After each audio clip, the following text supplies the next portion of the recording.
Well, hello and welcome to the site-specific video, which is the training for the MSU Entomology Research Farm.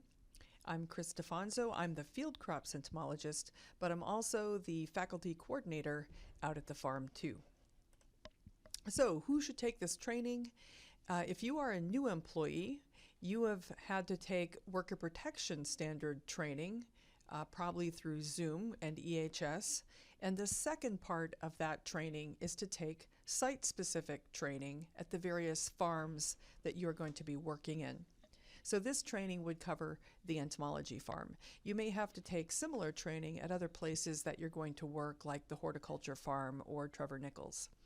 Also, anyone using the farm for research, extension, teaching, storage, or parking, you just want a refresher of what's going on out there, you're welcome to listen to this video too. So the Entomology Research Farm is on Collins Road on the west edge of campus, 4301 Collins Road. Please note that the building number, however, for MSU purposes is 474. I have repeated this on the inside of the building, but if you do call like a plumber or some other person to come out to the building, they may ask you for the building number, and it's not the address, it's 474. Last year, I posted this sign at the gate, research, no trespassing. You know, if you have people that are coming out to see your work, to help with bees, maybe look at some plots, to make a delivery, that's fine. But every now and then we get dog walkers. There is a fellow who lets his beagle out of his van and the dog runs all through plots and fields. And so if you see something like that, that is a no trespassing kind of situation. If you can get the license plate number or just call the MSU police, you know, we don't want animals going through plots and tearing them up, or people going into areas that they shouldn't be. The entomology farm, like I said, is on the west edge of campus, bordered by Collins Road here. This is Powerline Drive, which runs to College Road, and our closest neighbor is the plant pathology farm. You'll see that the entomology boundaries, here's the building. We've got some woodlots, a little kind of a swampy pond, bulk field, small fruit, and then going back here into some of the bigger fields with corn, hemp, and other crops. The entomology farm being on the edge of campus is highly visible. In fact, I think it's becoming more visible over time. And it has had a historically had some break-ins and things like that, because across the road, of course, this is Lansing. So, you know, this isn't part of the campus. So there's a lot of activity, a lot of people, and then close access to the highway here. So we're right where Dunkel comes into 127. So there's a lot of traffic. There's a new apartment complex, a hotel, some offices. You may not be aware that EHS is directly across the road. Sometimes they come over and check things. And if you go to the north, this is where the new hospital is being built. So Collins Road has had just a great upturn in traffic recently, a lot of big trucks and things like that. And I'm sure that will only continue. So this Powerline Drive is now gated here, and we have a gate here, and that keeps a lot of the cars from driving through, but we still get a lot of traffic on this road. You may be familiar with other farms that MSU has, and that there's a farm manager at these farms, someone who has an office there and runs that facility. We don't have an on-site manager at the entomology farm. So in place of that manager, the users, that's us, me, you, the techs, grad students, undergrads, faculty, we are responsible for taking care of the farm. So if something is wrong, you know, try to fix it. If something's on the ground, pick it up. If you can't do those things, tell your supervisor, make a phone call. In the worst case scenario, then call the MSU police. So don't ignore a problem and simply walk away. You know, if you see something then that's not going right, then tell somebody about it. So you can enter the farm through Collins Road. That's the preferred way because you've got the regular road to turn off of. And you'll see that there's a gate here, and it looks locked, but that's an illusion. It's actually just a chain that's draped around. So if you're the first person in during the morning, you know, you can open that gate right up. If you think you're the last to leave, you can pull it shut. if you pull it shut and someone's still there, that's fine. Someone could be driving over from Plant Path and they'll just open it up. And you just kind of loop the chain around a couple times and that's fine. Now the other entry point would be from Powerline Drive from the east, and in the early spring and late fall this can get all muddy and rutted, and that's where we try to avoid coming in this way if possible and come in off of Collins Road instead if it gets really muddy. During the field season, it can get really dusty and dry, and if you're bombing along at 50 miles an hour, you're spreading dust on the people's research or even people along the side of the road. So do try to avoid that, and just understand that this is a working road for equipment. So there can be slow-moving sprayers and harvesters and trucks, and just be really careful. There, if you go into the farm and you look to the left, there's a good-sized lawn area that's pretty dry, and that's where people typically park during the day. Don't park near equipment, don't park in front of trailers, park in this area. Now remember to lock your car and don't leave any valuables, because there's no one here during the day typically, and again, it's right by the road. We'd ask people not to park overnight. We used to have MSU vehicles out here, and then some got broken into and things happened. So if you leave your car overnight here, that's kind of on you. That's your personal risk to do that. The police also don't like people to park overnight here, because it looks like then someone is still there and they would wonder where that person is. So if possible, don't park here overnight. This is a building map. It's a pretty simple building, just a big main floor and a couple of smaller rooms, 3 doors on the east side, and then a north and south overhead door. So this middle door goes into the office area here. The key for all of these doors is FDB1. You would get that key not from me, but from the main office, and you probably pay a deposit for that. And remember to shut the doors when you leave. These doors will lock behind you, so make sure your keys are always carried on you or that they're in your car, because if the door shuts, you could be locked out.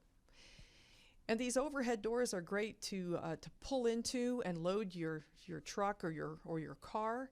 I'd suggest that you open the doors from the inside. There will be a panel that will look like this that'll say open, close, and emergency stop.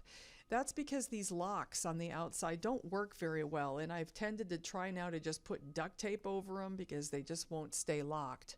So if you can, just go in through the smaller doors, come right in and open the door, and then pull your car in. When you leave, be sure that these overhead doors are closed. This is probably the one thing that I get the most calls about from the police, especially the southern door, because when you leave the farm, you're on the north side of the building and you might not even know that this overhead door is up. So, even if you don't see anybody around and you didn't open the door, just shut it anyway, because someone probably left and just forgot. When you close the door, stand there and make sure that the door comes all the way down and that the motor turns off, because these motors, when they've gone out, have tended to just run out of control and they get hot and they could catch on fire. So make sure that the door comes down and then the motor and the chain actually stops. This is the office. It's got a refrigerator and a microwave. Both of these are for food, not for samples. There's a good-sized sink that's for dish and hand washing. It's also not for samples. For example, washing dirt off of carrots or apples or things like that. We've had some spectacular sink clogs because people washed roots and produce in here, and that's not what it's for. There are some good-sized tables, though, 2 of them in the room, that you can sit at to process samples. You could sort insects or do paperwork or whatever. I just ask that you clean the surfaces after you use them. This is the central notification. It is also in the office. Since you've had WPS training, you recognize what this is. So there's some posters and other sorts of information and a field map. So we'll go over the components right now. So there's the required WPS poster where you have all the information on how to report things, and then where would you go to bring somebody to the hospital? I've repeated that on some other sheets here that tell you where the closest urgent care and hospital is. Also some helpful numbers like the main office and surplus and the police, and a list of the farm managers.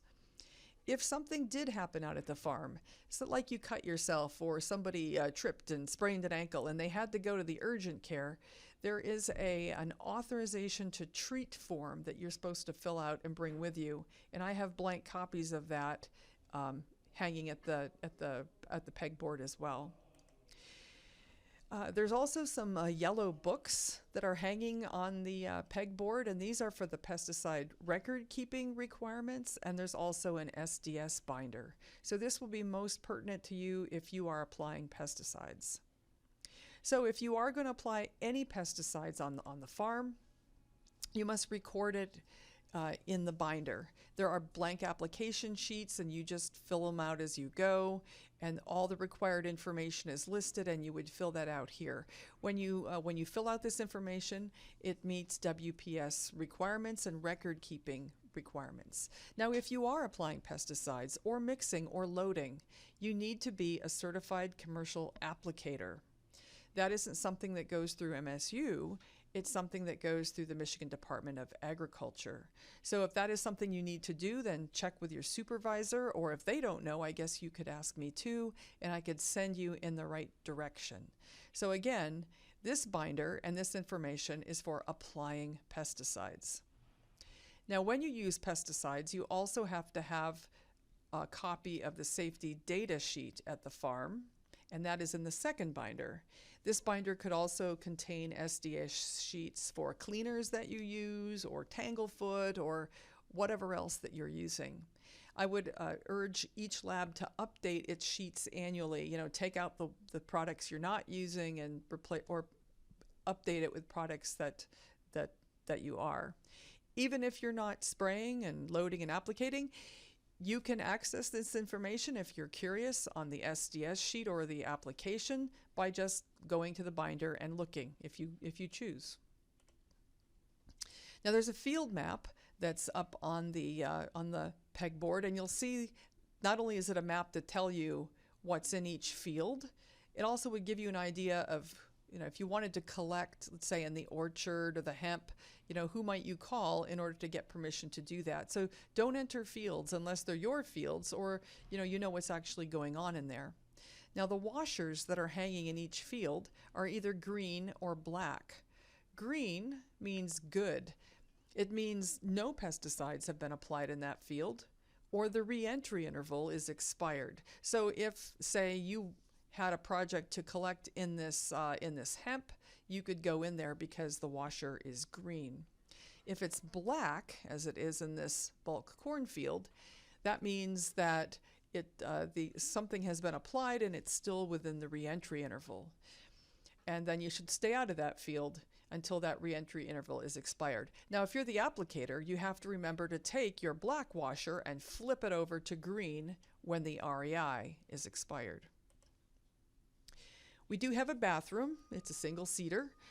Clean up after yourself, lock the door if you're going to use the bathroom, and if you need the supplies, this shelf has toilet paper, paper towels, other things that you might need. Also, the garbage bags are here for our garbage cans. Now, when you walk from the office into the main floor, usually it is light enough to see, but sometimes if it's early morning, late afternoon, or winter, you need these overhead lights on. They're not great, but they do something. And here is the light switch. It's just hard to find if you didn't know that it was there. I just ask that when you're done, turn off the lights before you leave. We do have several big tractors at the farm. I don't use them, but these are owned by land management, so they would be for general use. They not only require you to do EHS online training, you'd also have to do in-person tractor training, which is a bit like being an apprentice.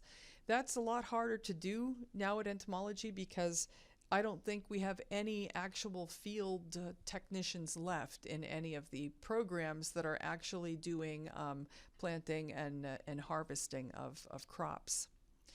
We have a lot of other small equipment on the edges. You'll see there's a gator, there's a tiller, here's a lawnmower. Each of these pieces of equipment is owned by an individual lab. They also require you to do some EHS trainings on small equipment. And, you obviously should be trained on how to use this by your supervisor or someone else in your lab.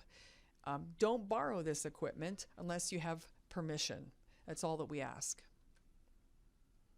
Many of us do use small engines, weed whackers, that sort of thing. So the gas is stored in this yellow cabinet that's on the floor of the main room. You'll notice that all the gas cans are metal, which is a requirement by the fire marshal. Each of these gas cans is owned by a certain lab, and you'll see their names on them. So this gas is not for general use. If you require gas for a small engine, you have to buy your own can. It cannot be plastic as you use at home. It must be metal, and it must be stored in this cabinet.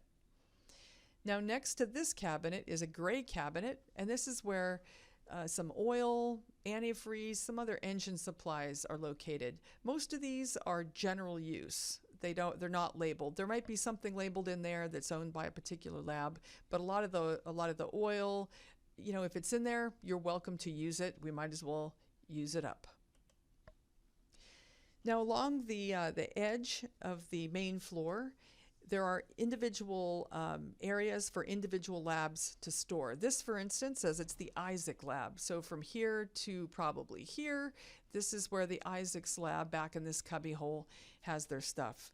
So I just ask that you keep things tidy, that stuff be on shelves and not just laying all over the floor.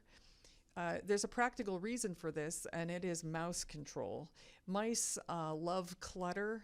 They love open material, cages, gunny sacks that they can get into and nest.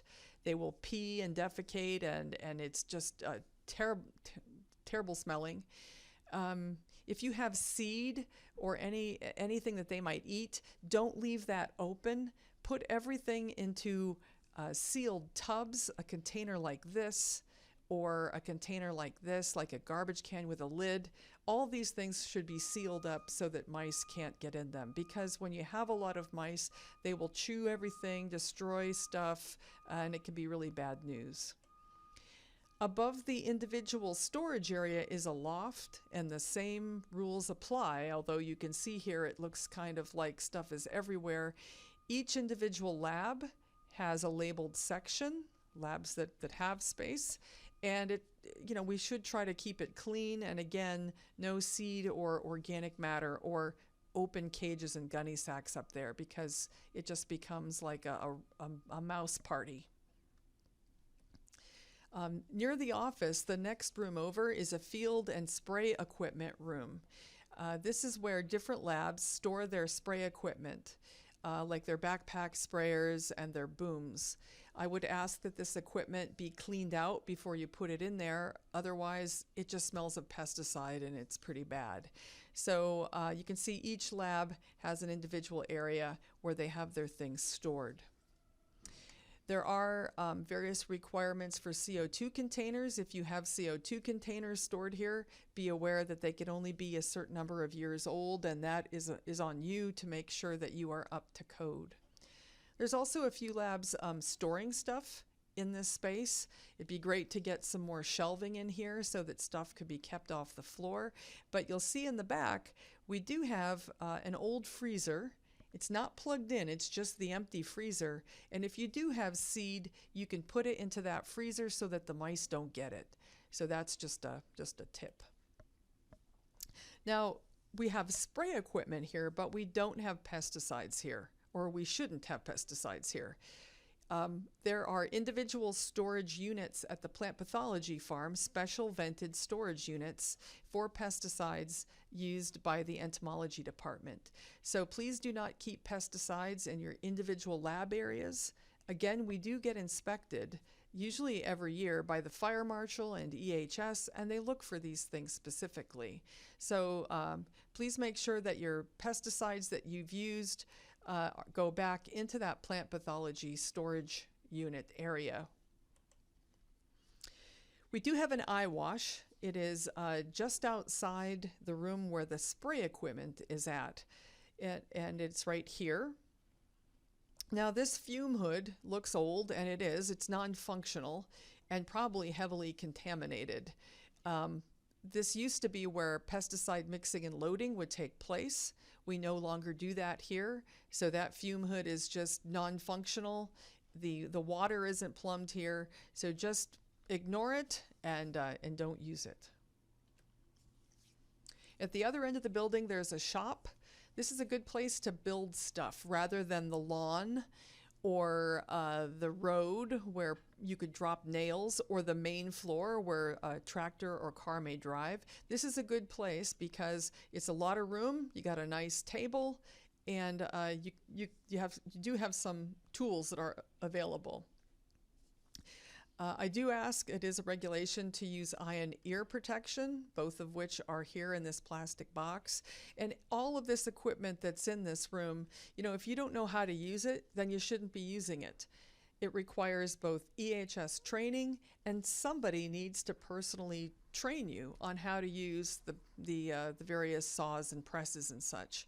Again, if you don't know what you're doing, you could be seriously injured, and we don't want that. So always make sure that you're trained. You're going to have to maybe work to find some of this, somebody to train you, and never work in the shop alone on this kind of equipment. If you're just building cages, that's fine, but not if you're using equipment. Well, we seem to generate a lot of garbage at the entomology farm. So just as you come in from the office, I've got this area marked in yellow, and this is where the garbage cans are. Usually there's 2 of them. The garbage should have no recyclables in it. I'll explain that in a minute. If the can is full, please help me out. Don't just walk on by, but pull that bag out and put it into the dumpster and replace the bag. There are new bags in the restroom. You'll see here that I do have a cardboard recycling cart. I keep that here because sometimes we need a cardboard box for something, so you're welcome to dumpster dive and grab a cardboard box if you need it. Otherwise, I do call that in probably once a year, and that's the only recycling that we have right on the floor here. Our dumpster is at the south end of the building.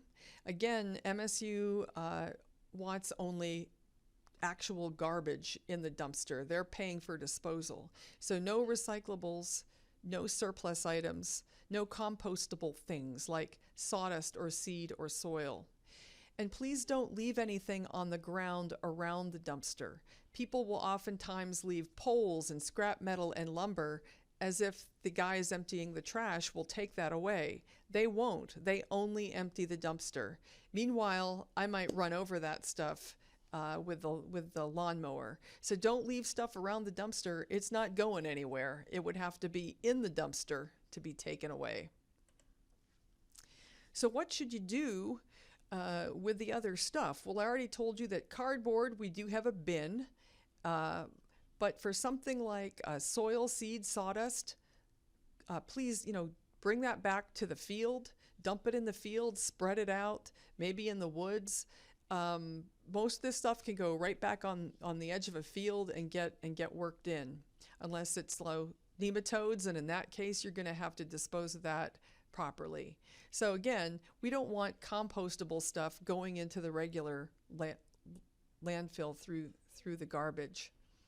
Pvc wood scraps, we have a lot of that through our cages. It would be your responsibility to either bring this to surplus and salvage and arrange for a drop-off time with a truck, or for them to pick it up when you are there. We just don't have a lot of space for this stuff to accumulate, and nobody wants your scraps anyway. So if you have, again, wood, PVC, metal poles, pieces of equipment that you're not using, all that can go to surplus and salvage, where it will be sold by the university.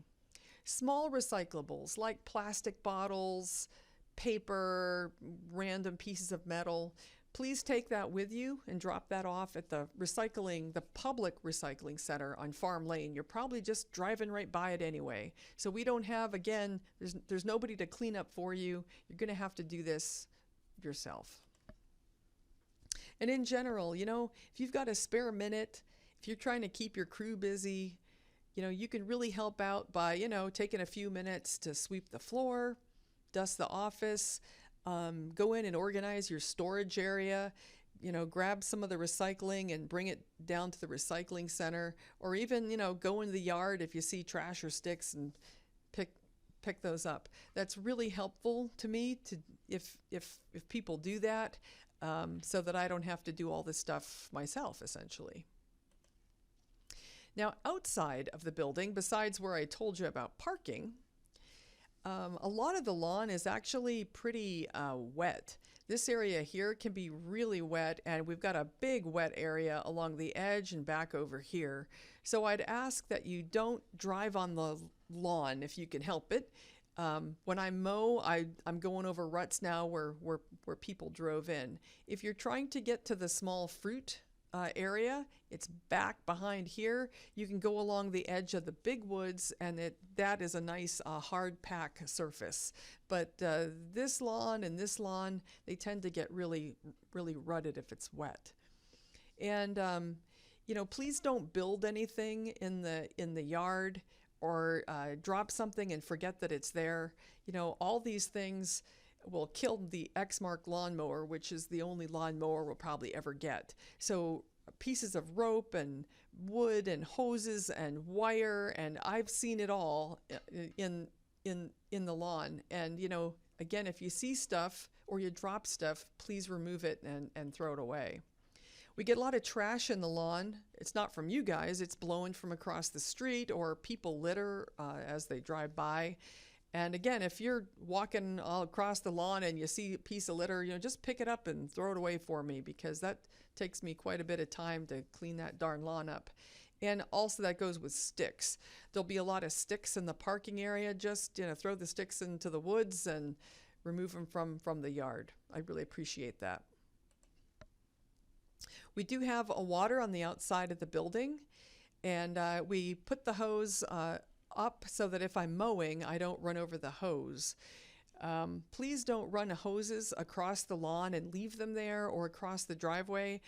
People will just drive right over the hose, and they'll probably wreck your little the end of it there and bend it. And so you'd have to start off with a new hose or repair it.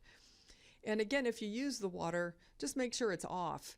This isn't well water like the rest of campus. We are actually on Lansing city water. So there's a water bill, and the water isn't free. So make sure that you don't leave the water running, because that could be pretty costly if it went on for hours. Other things outdoor that you may just wonder about, you may have some small plots out there, and there's a lot of deer in the woodlots on campus. There's also geese and turkeys and some other things. And if you ever have a question about how to do control and things like that, that's handled by the USDA office that's local. They do that for the MSU farms. And the way that you can get in touch to have something done or to ask a question is this guy, Adam Cooley, with the Land Management Office. There's his contact info. If you don't remember it, you can just ask me, and I can give it to you at a later date. But there are some things that they can do for critter control, especially in your plots. And the MSU police do patrol the farms. They've really stepped up their patrols, and the farm managers have really appreciated it, because we've had some thefts and some other things happen. Sometimes they also go and train on South Campus. They'll do train their dogs, or do some other kind of training. Usually I will hear about that, and if that happens near the entomology farm, I would actually tell you. But don't be surprised if you're out there in the field sometime, especially on a weekend or at an odd hour, and an officer stops to see what you're doing. If you're working at night at the farm, like let's say you're going to do some night collection or night observations, you could call the MSU police and tell them that you're out there, and they could come and check on you. Or let's say you're going to do something weird like set up a big light trap or something strange for a period of time. That also might be a good thing to inform the officers.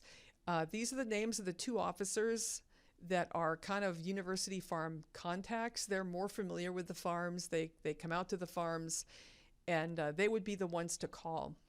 And again, if you don't remember the names later, you can just call me and I'll give them to you. So my summary slide is this, that there's no farm manager at the farm, and so we are all have some responsibility for the cleaning and the security. You know, we really have to do that for ourselves. So when you're out there, if you make a mess, if you do something, just clean up after yourself. Empty the garbage can if it's full. Don't leave anything outside on the grass. It either has to go into the dumpster or, take surplus and salvage and recycle items over to the recycling center on Farm Lane. Remember to, when you're going to leave, make sure the lights are off, make sure the doors are locked, overhead and the side doors, and then shut the gate. Better to do that, and if someone else comes in later, they can open the facility up for themselves. And most importantly, don't walk away from something that looks odd or looks to be a problem. Say something, make a call to your supervisor and say, hey, this weird thing happened, or this pipe is leaking, or this door was left open. We really appreciate that rather than just walking away.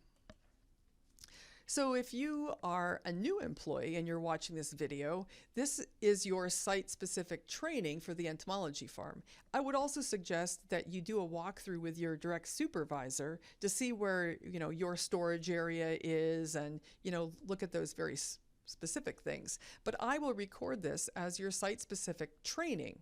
Just email me your name and who you work for, and I'll send you a form to sign and return to me as a record. And then I will enter your name in the EHS system as having the site-specific training for the entomology farm. Otherwise, that training record won't be complete. So again, if you're a new employee who's never done this before, this would apply to you. If you've been here a few years and you've already had site-specific training, then this video was just review. And here's my email. I'm at the farm and I mow a lot, so if you see me out there, you're welcome to ask me any questions.